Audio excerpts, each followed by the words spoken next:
Assalamualaikum warahmatullahi wabarakatuh. Kembali lagi ke channel YouTube Belajar Bareng Nafa. Kali ini aku akan membahas tentang teori biaya produksi, di mana sebenarnya teori ini sangat berhubungan dengan materi pasar yang sebelumnya udah aku bahas. Teori biaya produksi. Biaya produksi terbagi menjadi dua pendekatan, ada pendekatan penerimaan dan pendekatan biaya. Pendekatan penerimaan atau revenue ada istilah-istilahnya nih. Yang pertama ada total pendapatan atau total revenue atau biasanya disingkat dengan TR. Total revenue ini didapat dari price dikali quantity. Jadi harga dikali total penjualan keseluruhan, maka itu dapatlah total pendapatan atau total revenue. Berikutnya ada kata-kata pendapatan atau average revenue atau AR. Rumusnya adalah kita dapatkan dari TR dibagi Q, atau berarti TR itu kan P kali Q dibagi Q, berarti Q dibagi Q sisa P kan, jadi bisa dikatakan AR itu sama dengan P. Kenapa AR sama dengan P? Karena TR P kali Q. Untuk mendapatkan AR dibagi Q, ada Q yang sama kan, kita coret, berarti average revenue itu adalah harga barang itu sendiri gitu. Jadi kata-kata penjualan itu ya harga barang itu sendiri. Tuh. Selanjutnya ada pendapatan marginal atau marginal revenue atau MR. Jadi rumusnya adalah TR2 dikurang TR1 dibagi Q2 dikurang Q1 atau do TR dibagi do Q. Jadi dia tuh turunan dari TR. Jadi MR ini didapatkan turunan dari TR. Turunan itu kalau kalian itu ingat MTK. Nah, nanti kita akan singgung bagaimana cara cari turunan. Itu. Selanjutnya ada namanya pendekatan biaya. Kalau pendekatan biaya ini ada pendekatan dibagi lagi, ada pendekatan total, kata-kata dan marginal. Kita lihat pendekatan total itu pertama ada biaya tetap atau fixed cost FC. Biasanya dia itu fixed cost ini adalah konstanta. Bentuknya angka kayak 100, 200. Jadi biaya tetap ini tidak bergantung oleh jumlah kuantitas yang akan dihasilkan. Tuh. Nanti kita akan lihat contohnya. Terus biaya variabel atau variable cost VC. Nah, dia ini tergantung banyak kuantitas. Makin banyak kuantitas yang akan diproduksi, makin besar VC-nya. Karena kan dia variable cost, tergantung banyak jumlah yang akan diproduksi. Berikutnya biaya total atau total cost TC. TC sama dengan FC dibagi VC. FC ditambah VC. FC ditambah VC. Nah, contohnya nih, misalnya ada penjual nasi goreng. Nah, kita bisa klasifikasiin yang mana FC, yang mana VC. Jadi, kalau FC ini adalah biaya yang saat produksi maupun tidak berproduksi itu ada gitu. Maksudnya dia udah beli. Contohnya apa? Gerobak, panci, sendok, gelas. Jadi, meskipun dia nggak jualan nasi goreng, lagi libur gitu, tetap ini tuh ada gitu. Udah ada gitu, biayanya udah ada. Tapi kalau VC, kalau dia jualan aja kan kayak beras, telur, cabai, bawang merah, bawang putih. Nah, itu variable cost tuh. Jadi misalnya mau jualan 100 bungkus nasi goreng, berarti dia butuh berapa kilogram bawang. Tapi kalau dia jualnya cuma 50, berarti variable costnya turun kan, karena semakin dikit yang dia jual. Nah, tapi kalau FC, mau berapapun dia jual, ya gerobaknya kan tetap satu, pancinya satu. Nah, sendoknya mungkin sendok makan agak banyak, tapi tidak berubah gitu. Enggak dia tambah untuk dibeli. Tuh, itu namanya FC, fixed cost. Nah, perbedaan FC dan VC. Selanjutnya ada pendekatan kata-kata. Kalau pendekatan kata-kata ada kata-kata biaya tetap atau average fixed cost AFC. Rumusnya adalah AFC sama dengan FC dibagi Q. Kata-kata biaya variabel atau average variable cost AVC. Rumusnya VC dibagi Q. Kata-kata total biaya atau average total cost ATC atau AC. Rumusnya adalah TC per Q. Nah, berarti bisa disimpulkan juga ATC sama dengan AFC plus AVC. Jadi misalnya kita kasih contoh di sini misalnya. diketahui AC, diketahui AFC, terus ditanya AVC gitu. Berarti kita bisa melakukan rumus identitas gitu, rumus matematikanya gitu. Jadi misalnya AC-nya 150, AFC-nya 100, berarti AVC berapa gitu kan. Berarti kita tinggal masukin 150 sama dengan 100 tambah AVC yang ditanya. Berarti AVC berarti kan pindah ruas kan. Ya udah 150 dikurang 100. Gitu. Jadi sama itu juga kalau misalnya diketahui AVC seberapa, AFC-nya ditanya, nah itu bisa dipindah ruas gitu untuk mendapatkan hasilnya. Berarti AVC sama dengan gitu, gampang kan? Oke, selanjutnya ada pendekatan marginal, biaya marginal atau marginal cost. Rumusnya adalah TC total cost 2 dikurang total cost 1 dibagi Q2 min Q1, atau delta TC dibagi delta Q, atau do TC dibagi do Q, atau TC absen, atau jadi MC ini turunan dari TC sama kayak MR tadi yang turunan dari TR. Sekarang kita memasuki pembahasan tentang laba. Jadi laba adalah rumus lagi total revenue dikurang total cost. Ya, secara gampangnya pendapatan dikurang biaya gitu kan. Nah, kalau kita bikin rumus lagi, berarti P kali Q dikurang AC kali Q gitu. AC dikali Q. AC itu kan average cost dikali Q. Nah, kalau kita keluarin jadinya Q dikali dalam kurung P dikurang AC. Itu namanya laba. Nah, kalau misalnya pendapatan lebih dari biaya, berarti dia dapat laba tuh. Tapi kalau pendapatan sama dengan biaya, dia break even point. Istilahnya kayak hanya membalik modalnya. Terus kalau pendapatan kurang dari biaya, berarti dia rugi atau loss. Itu. Oke, nah ini untuk kurvanya. Jadi gini. Dalam kurva pendekatan marginal, AC dan AVC memotong MC di titik minimum. Kenapa seperti itu? Karena diharapkan kan MC itu kan tambahan biaya kan. Diharapkan tambahan biaya itu tidak terjadi lagi dengan tinggi, dengan minimum. Jadi MC dan AC dan AVC memotong MC di titik minimum. Jadi istilahnya biaya itu harus seminimum mungkin deh kalau kita mau nambah barang. Kalau bisa tambahan biayanya itu minimum. Nah, yang dicerminkan dari AC dan AVC seperti itu kan. Pengusaha itu kan pasti berpikir untuk berproduksi dengan biaya seminimum mungkin kan, sekecil-kecil mungkin kan. Nah, makanya tergambar dalam kurva ini. Tuh. Nah, selanjutnya pendekatan kata-kata AFC atau average fixed cost, dia itu akan berbentuk kayak turun. Nah, kurvanya ini tidak akan menyentuh 0, tapi akan lurus aja gitu sampai mendekati titik 0. Jadi disebut asimptotik. Jadi AFC ini bersifat asimptotik, yang artinya dia akan mengecil terus tapi tidak menyentuh angka 0 gitu, nggak sampai 0, mungkin 0,000000, tapi dia nggak bakal 0.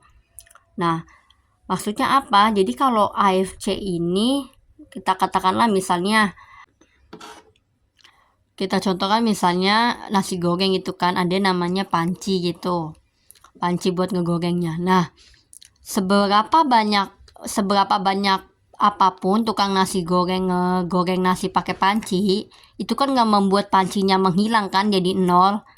Tapi dia akan nilainya turun terus. Misalnya kayak pancinya udah rusak atau kayak belakangnya gosong. Nah, itu kan berarti kan nilai panci itu menurun tapi tidak menjadi 0. Nah, itu namanya asimptotik. AFC itu bersifat asimptotik. Dia akan nilainya turun terus tapi nggak bakal 0 karena barangnya akan ada terus. Nah, itu disebut dengan asimptotik. Tadi contohnya kayak panci kayak gitu.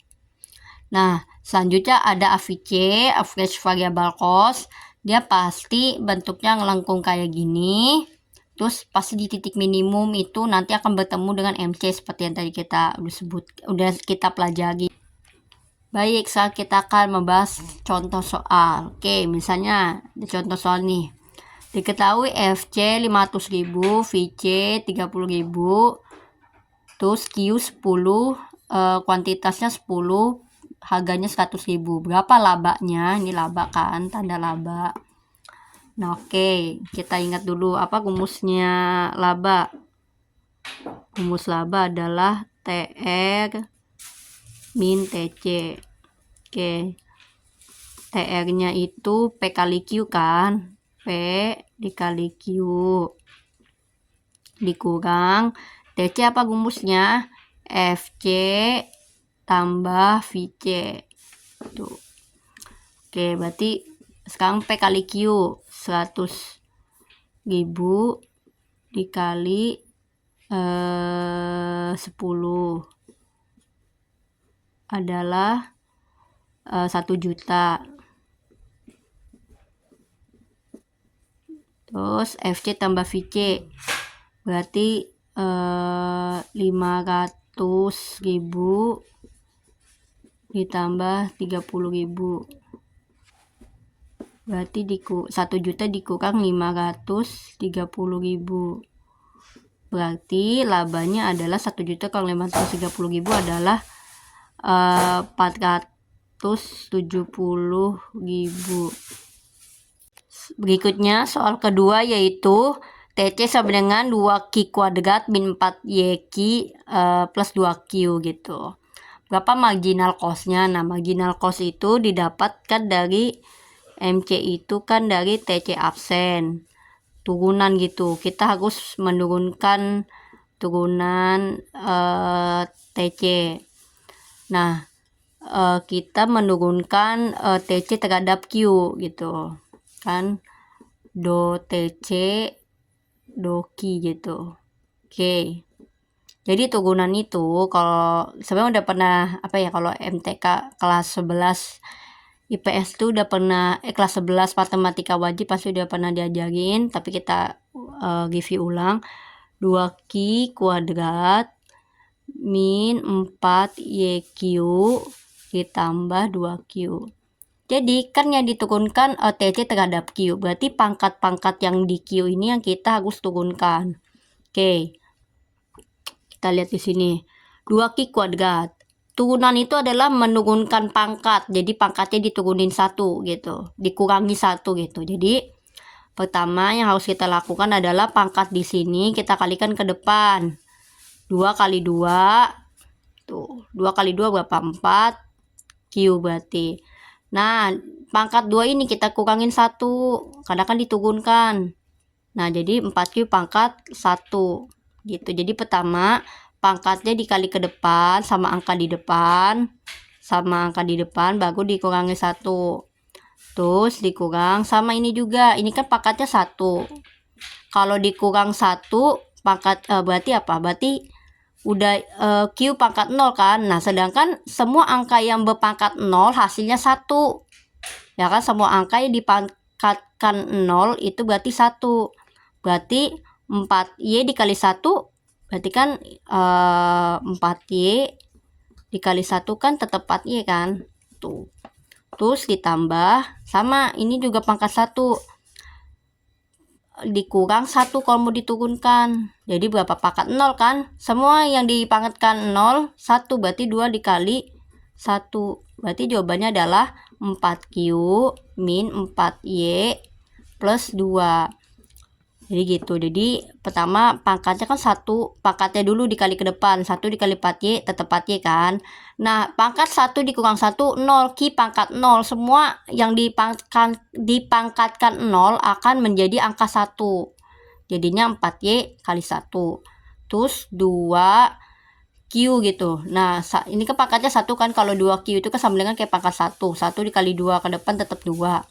Q pangkat 1 dikurang 1 pangkatnya, pangkat 0. Semua yang dipangkatkan 0 adalah 1. Maka 2 kali 1. Jadi jawabannya 4Q min 4Y plus 2.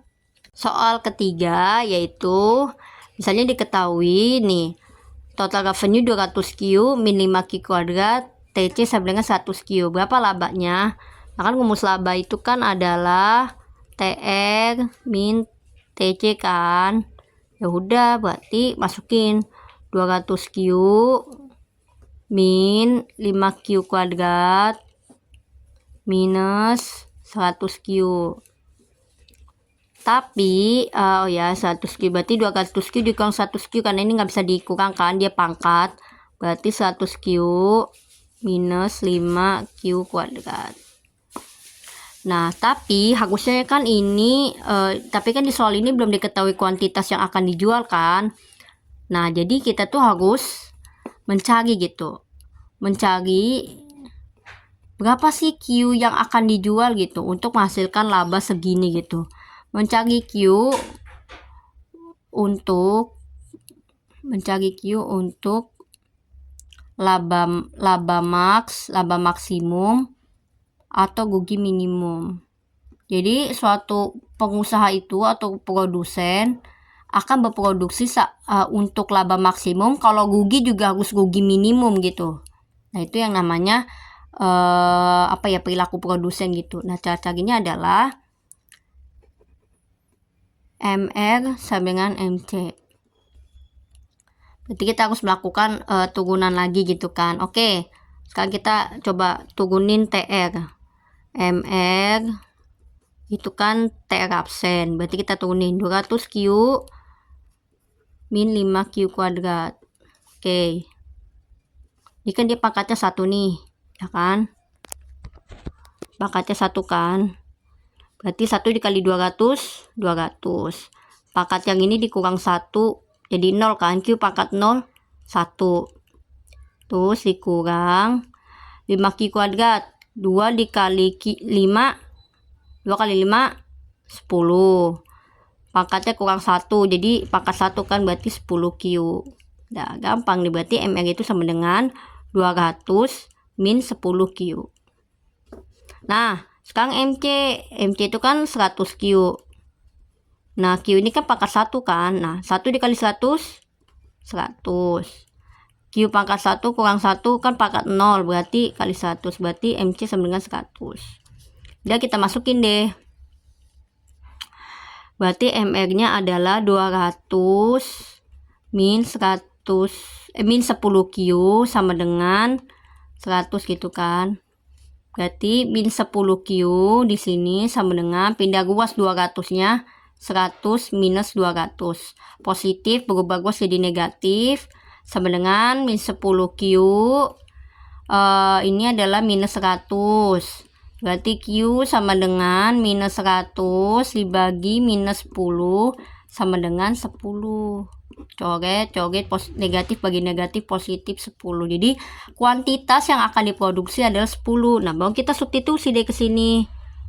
Angkanya 100 dikali 10 minus 5, 10 dipangkatin 2. Jadi kalau ada kayak gini kita pangkatin dulu baru kita kali ke 5 gitu. Oke, 100 dikali 10 1 juta ya. 1000. Berarti 1000 dikurang 10 pangkat 2, 100 dikali 5, 500. Berarti karena positif dia laba. Labanya adalah 500. 100 kurang 500. Gitu ya, maaf ya berantakannya. Jadi kan dapat nih 100Q min 5Q kuadrat. Tapi kita harus cari dulu Q-nya berapa. Cara carinya adalah MR sama dengan MC turunan. Ini cara turunannya yang tadi aku udah jelasin. Baru kita substitusi tuh Q-nya yang udah didapat 10. 100 kali 10 kan 1000. Nah, kalau ketemu kayak gini, ini kita pangkatin dulu baru kita kali. 10 pangkat 2 100 dikali 5 500. 1000 kurang 500 500. Karena positif berarti dia laba bukan rugi. Kalau rugi dia akan bernilai negatif. Seperti itu. Ada latihan soal buat kalian bisa kerjain dan jawab di kolom komentar. Teman-teman yang ingin mempelajari ekonomi lebih dalam, teman-teman bisa mengunjungi Instagram Private Economy by Nafa.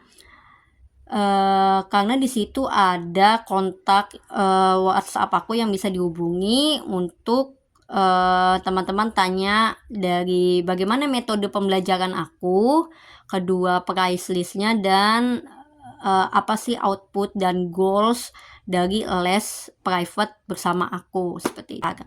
Oke, sekian pada materi biaya produksi kali ini. Mohon maaf jika banyak kurangannya kayak dari tulisannya atau berantakan letak tulisnya. Mohon maaf banget. Semoga teman-teman bisa terbantu dengan video kali ini. Terima kasih. Dah.